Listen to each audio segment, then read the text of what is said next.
right, so we got the sound deadener mat down. Now it's time to put the foam down next. Right now I'm laying out my closed cell foam right here. I'm getting ready to glue it together and trace the old carpet and cut it out. And then I'll trace, I have a roll of black carpet that we're putting in here. I'll lay that on top of my carpet, trace it, cut it, and get it laid in there all in one big piece, hopefully. So, without further ado, let's get into gluing this together.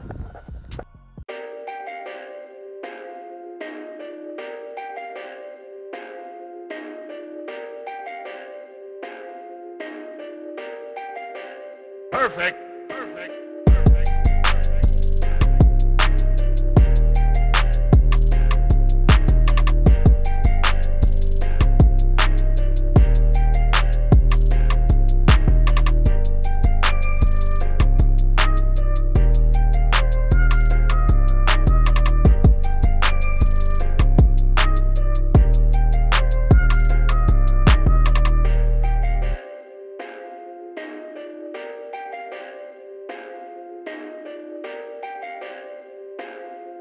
Are you guys tired of the non-copyright cheesy YouTube music yet?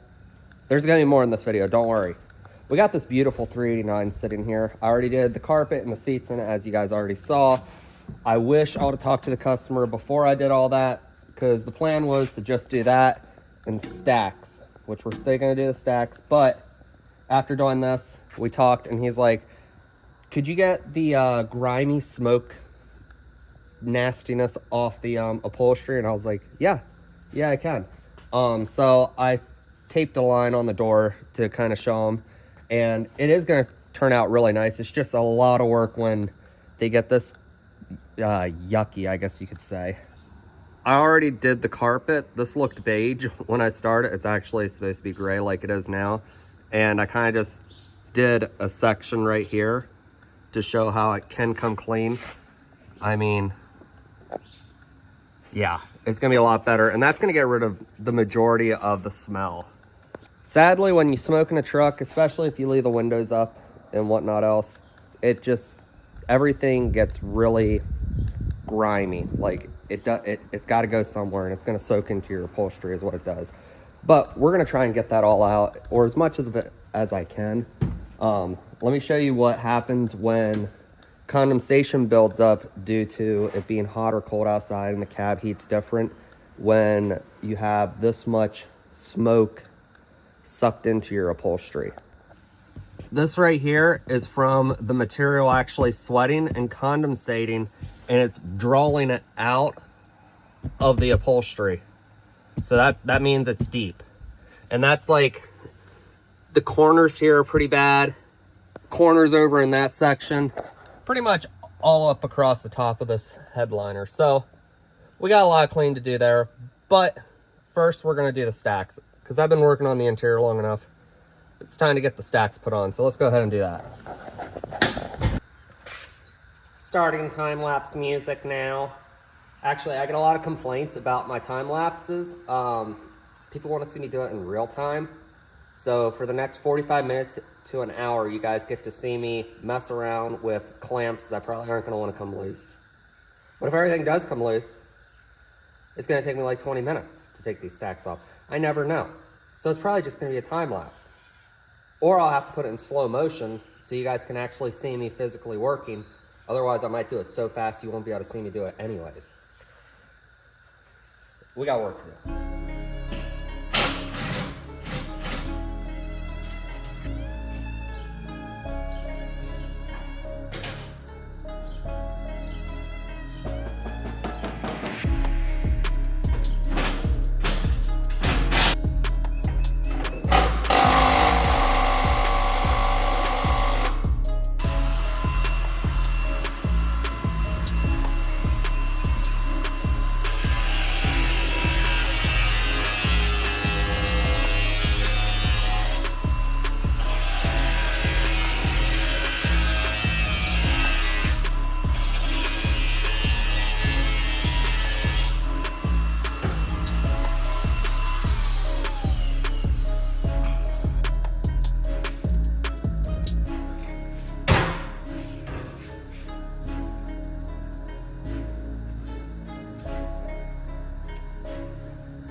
All right, stacks are off. The only thing left that I'm gonna take off is I will be taking off the flex, going to the Y.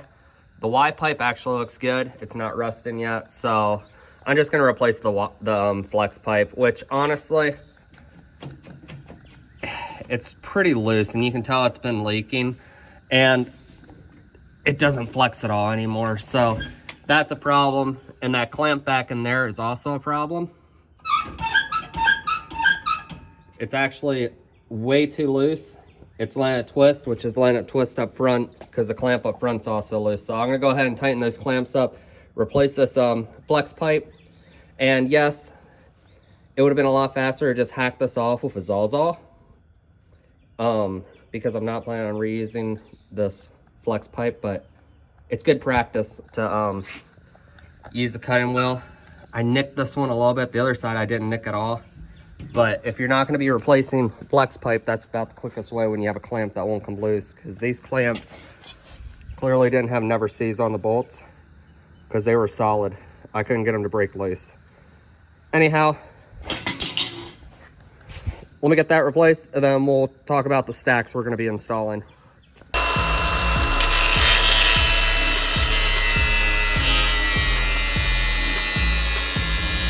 Got a Dynaflex 7-inch entire kit for this truck. These are the glider picket elbows, which come down a little bit lower. They're going to look better than the other elbows. If it'll focus in, it'll look better than those ones. Anyways, we're going to get this thing mounted up and go from there. And this is your reminder to subscribe to Josh Paints. Before we get into unboxing, mounting things, I'm just going to say a little thing about Dynaflex. There's only a couple truck part brands that I always recommend to everybody, and I have installed so many of them that they're like the one item I always trust is Dynaflex, RLK, United Pacific watermelons. You're always gonna have the same experience with them. Anyways, let's get that stuff unboxed and start mounting stuff.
All right, first one is just up and everything is just somewhat loose so I can wiggle it and adjust it. I'm gonna have to make sure everything looks square and straight. You gotta always walk to the back. The stovetop ones are super easy because you don't have to actually line anything up.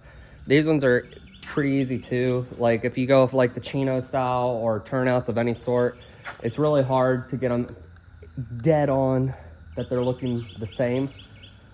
But we're gonna twist this one that looks right. We're gonna tighten this all down, and I'm gonna throw the other side on quickly so that way I can visually eye them both up and make sure they both look dead on with each other. So let me get this side thrown on quickly. Stacks are on. Time to start working on the interior. I'm probably not gonna video too much on the interior just due to the fact of needing to move a camera around all the time. You already saw how it was. Let me get this cleaned up and we'll do some after shots, and then we'll see what we get into next.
Perfect. Perfect.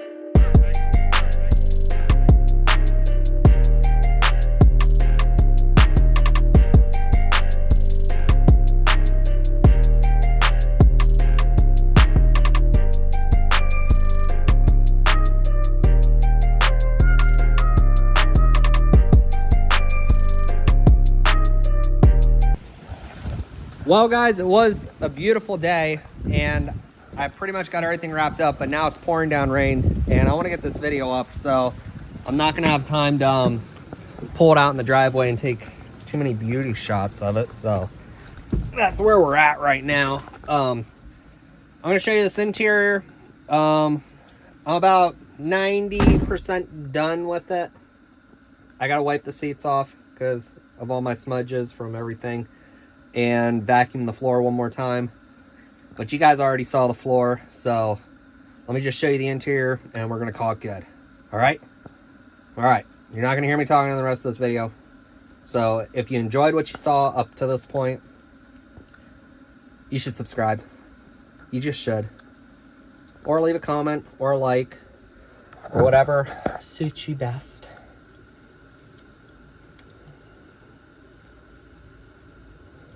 Louisville's in 1 week, guys.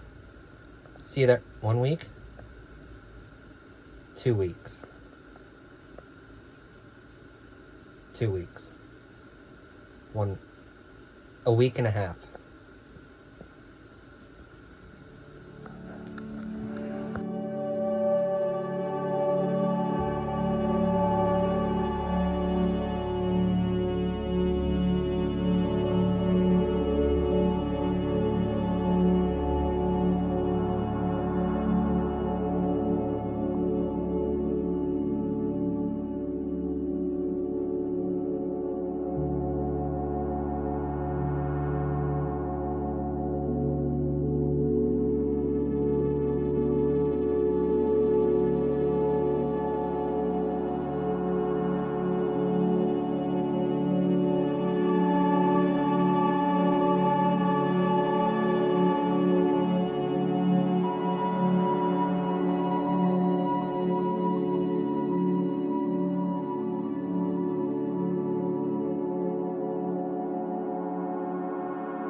I lied. You're gonna have to listen to me talk one more time because the wind actually calmed down, so you might be able to hear me out here.